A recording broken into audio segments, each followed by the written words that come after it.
ప్రధాని మోదీ హయాంలో దేశంలో అక్షరాస్యత శాతం పెరిగిందని కేంద్ర మంత్రి కిషన్ రెడ్డి అన్నారు. రామ్ గోపాల్పేట డివిజన్ పరిధిలో కార్పొరేటర్ సుచిత్ర ఆధ్వర్యంలో 10 ఇంటర్ డిగ్రీ ఫలితాల్లో ప్రతిభ కనపరిచిన విద్యార్థులకు ప్రశంసా పత్రంతో పాటు నగదు బహుమతిని అందజేశారు.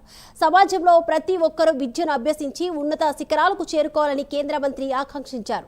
విద్యా ఏడాది ప్రారంభమైన నేపథ్యంలో పాఠశాలలో సమస్యలను వెంటనే పరిష్కరించాలని ముఖ్యమంత్రికి కేంద్ర మంత్రి కిషన్ రెడ్డి సూచించారు.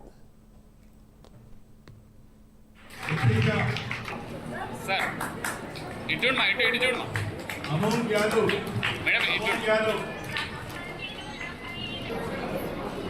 रेडी रेडी इंटरमीडिएट लो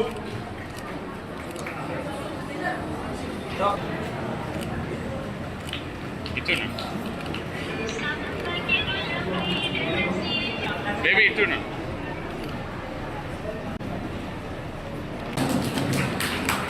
दूसरी का 92.6 संयुक्ता 92% मोक्षा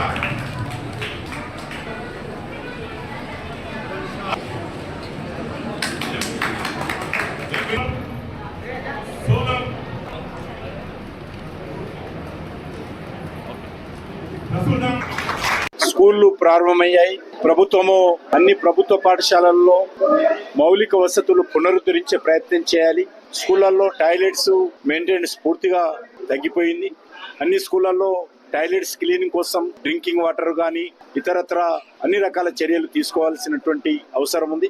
ఈరోజు అనేక స్కూళ్లలో సిబ్బంది కొరతగా ఉంది. కాబట్టి ప్రభుత్వము ముఖ్యమంత్రి గారు వెంటనే ఈ యొక్క ప్రభుత్వ పాఠశాలలకు సంబంధించినటువంటి విద్యా సంవత్సరం ప్రారంభమైంది కాబట్టి దీనిపైన ఉన్నత స్థాయి సమావేశం నిర్వహించి ఈ యొక్క పాఠశాలకు సంబంధించినటువంటి సమస్యలు పరిష్కారం చేయాలి. ముఖ్యంగా ఉపాధ్యాయులు అనేక రకాల సమస్యలు ఎదుర్కొంటున్నారు.